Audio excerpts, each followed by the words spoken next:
In September 1730, the ground on this little Atlantic island basically just unzipped itself.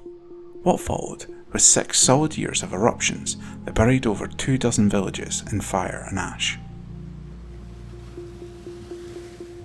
Today, vast stretches of Lanzarote look more like Mars than the place you go for winter sun.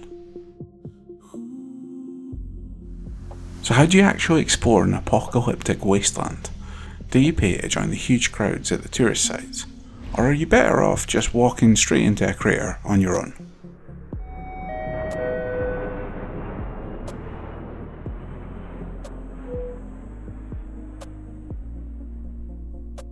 So I'm walking right into the middle of this volcano. It's called Volcan del Cuervo. This was the very start of a massive period of volcanic activity that lasted for about 6 years, that completely buried Lanzarote in fire and lava and ash. And it was this volcano where it all started. And the side of it's completely collapsed, so no climbing involved. You can walk right into the middle of the crater. How else would you start your morning in Lanzarote? It's very moody this morning, look. So a local priest wrote about and documented the eruption. Between 9 and 10 at night, the earth suddenly opened near Timanfaya. And the first night, an enormous mountain rose from the earth and flames escaped from its summit. And the enormous mountain he was talking about is this one. So this volcano is a cinder cone volcano. Not very tall and dramatic like some of the other ones, but these are formed during periods of really intense volcanic activity. Now this here is a fragment of the crater rim. It's been blown off. I mean, that's a huge piece of rock. Imagine the force. What an amazing place to be able to just walk right into this. So this was the centre, this was the start of 6 years of volcanic activity here at Timanfaya. This you can do completely independently, drive, park up, walk in. As you can see, not many other people have decided to do that, so this morning I've got this volcano to myself. The initial lava flows from this volcano buried the 2 nearby towns of Timanfaya and Los Geria.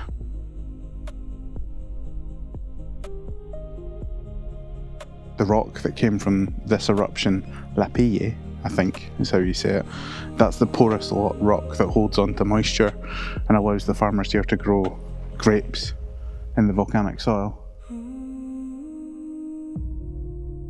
All the rocks that form the land around the volcano is known as malpais, and it's type AA lava that's basically cooled as it's fallen from the sky, so it's got these jagged sort of aerodynamic shapes as it's cooled as it's fallen, so that's why they're spiky.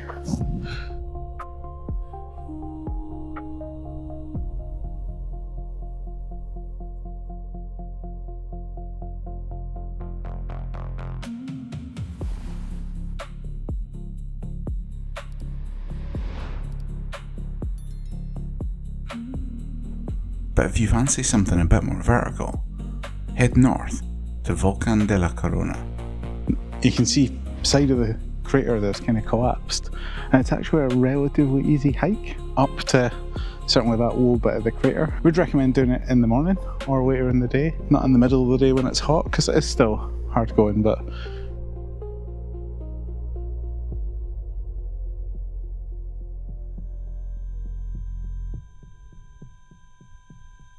the most mental part about this volcano is what it left behind.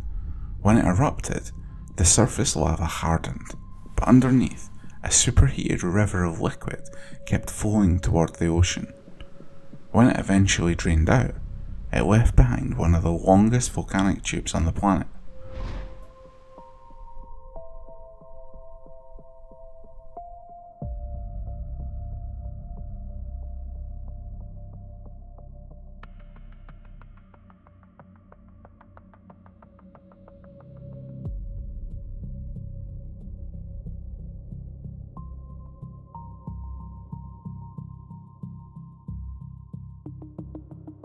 Eventually, if you want to see the main epicenter of all the destruction, Timanfaya National Park, you do have to rejoin society and that means bracing yourself for the single most hyped attraction on this island.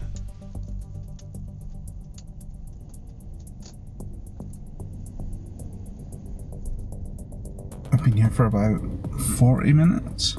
I'm really at the front now though, but I don't know what I'm at the front for. I think it's to go and park and then get on a bus. Oh, we're moving.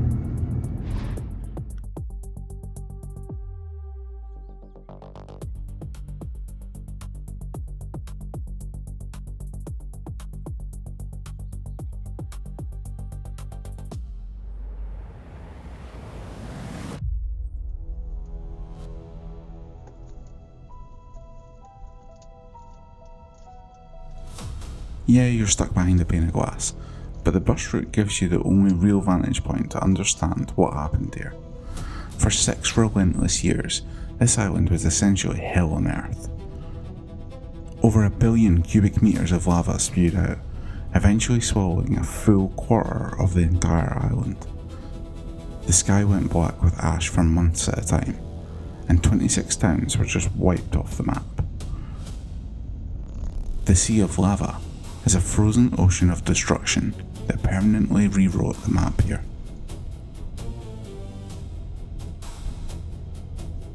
Do you know what, despite being confined to a bus, I actually really quite liked it. The views are really cool.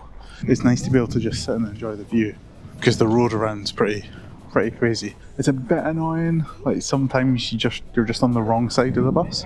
And the route was designed by Manrique, and there is like a soundtrack to go with it as well. The last track is like it's like the moon landing song, I would call it, but yeah, pretty cool.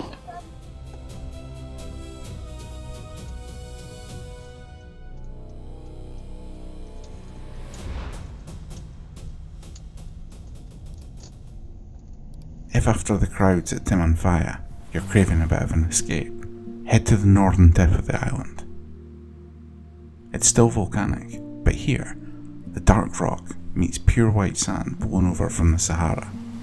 Although, even in paradise, things have a pretty dark edge. This beautiful lagoon behind me is Charca de la Novia. The legend is that a bride, on her wedding day, was dragged out by a current here, and then died. Pretty grim. The water's so shallow, you can go right out and still walk. And the sand here, pure white sand, isn't imported. It's actually been blown over from the Sahara. Well, you're protected from the waves by all this volcanic rock that runs out here, but it also heats up quite a bit quicker, so it's a little bit warmer than the totally open ocean. But it's really cool seeing this like white sand, the blue, the sea, the black volcanic rock. You've got the green on the hills. We've got the mountains, and you can see the waves crashing against the volcanic rock. It's quite different, kind of a world away from the manufactured resort in the south of the island. I'll take this over Playa Blanca any day.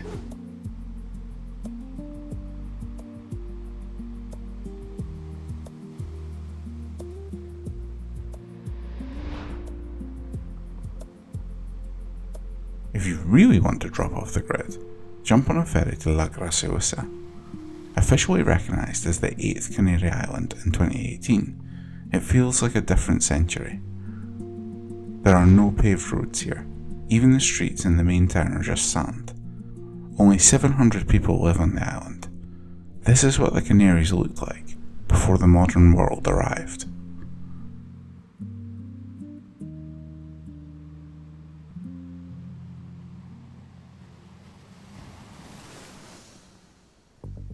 Heading back south to where the 1730 eruptions hit the ocean to bolt a whole new chunk of land onto the island. When millions of tons of boiling rock hit the freezing Atlantic, you end up with a coastline that looks pretty hostile.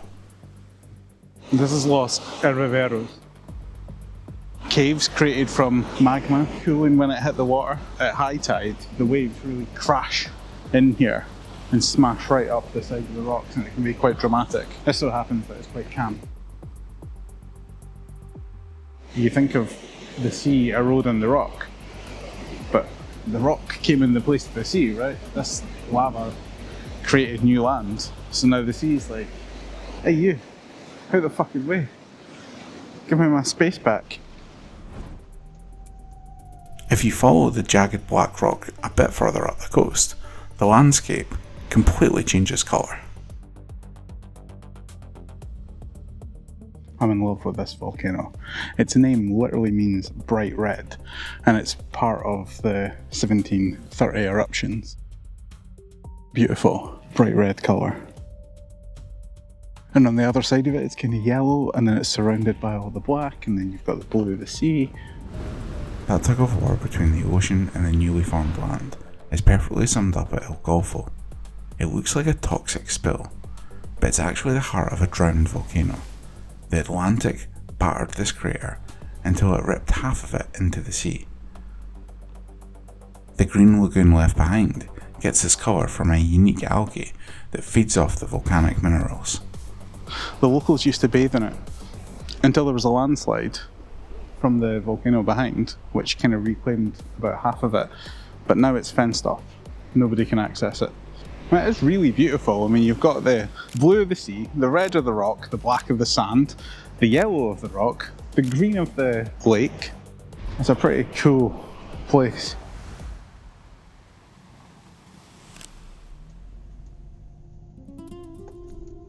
In my previous video, I looked at how local artist Cesar Manrique dictated the look of modern Lanzarote. So these white houses with the green windows, doors, frames, woodwork, that was Manrique's vision. That's what he wanted it to look like. The eruptions in 1730 essentially hit reset on the map of Lanzarote. But while the volcanoes completely changed the landscape, the islanders were incredibly stubborn and resourceful. Instead of packing it in, they figured out a way to use their new scorched landscape to their advantage. So this giant sculpture was created using discarded water tanks from boats by Manrique. And when it was first built, the locals hated it. They thought it looked like a piece of modern art junk. But it's supposed to recognise the sacrifices made by the farmers who, through droughts and famines and the real realities of farming and living on a volcanic island in the middle of the Atlantic. So it's supposed to represent all the unnamed farmers and their struggles.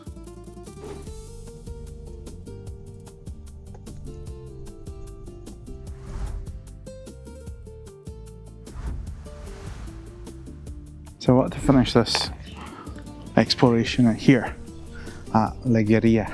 And behind me there's thousands of bright green vines growing out of the dark volcanic ash, which really destroyed all the land that was here. But the farmers figured out that the porous rock that's left in the ash traps the overnight dew. So what is normally what would have been quite a hostile environment is actually the perfect environment for growing Malvasa grapes, to be precise.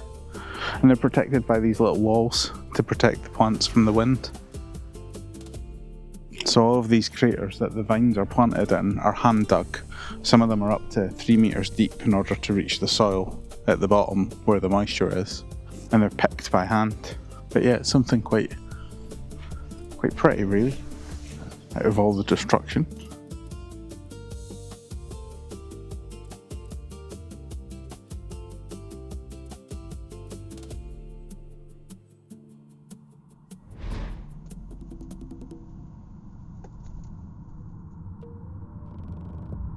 Surviving the apocalypse was one thing, but in the next video, I'm going to look at how they survived everything else.